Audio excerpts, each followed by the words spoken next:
Բարև ընկերներ։ Ոստիկանությունը գալիս է Հունան, քանի որ ասում են, որ Հունանը փորձել է մեկին սպանել։ Զսելով սա Հունանը կհասկանա, թե ով է հրահանգել ոստիկանություն ուղարկել, սակայն Հունանը կփորձի բացատրել, որ այս ամենը արել է իր կնոջ համար, սակայն ոստիկանությունն ասում է, որ այն ամենը, ինչ դուք պետք է քննարկեք, պետք է քննարկվի ոստիկանական բաժանմունքում։ Այսպիսով նրանք Հունանին տանում են։ Հունանը կնեղանա, քանի որ ոչ մեկին չի պատմել ոստիկանության կողմից իրեն տանելու մասին, Մաննանը տանը կլինի, և նա կորոշի ինչ, որ կերպ համոզել փափիկին Լեյսոյի մասին։ Այսպիսով Մաննանը զանգահարում է նրան և ասում.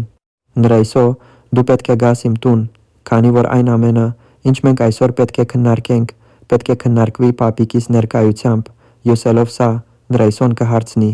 «Մանան, դու հարցրել ես փափիկիդ»։ Մանանը կասի. «Ես դեռ նրա հետ չեմ խոսել, բայց վստահ եմ, որ նա թույլ տվություն կտա»։ Յոսելով սա, Լեյսոն ասում է. «Ավ, ուրեմն նա շուտով այնտեղ կլինի»։ Նա կմոտենա, և հիմա Մաննանը կասի. «Լիսո, պարզապես նստիր փափիկի առջև, ինչ որ ունես ասելու, ես կասեմ»։ Հետո նրա փափիկը գալիս է, և Մաննանին ասում.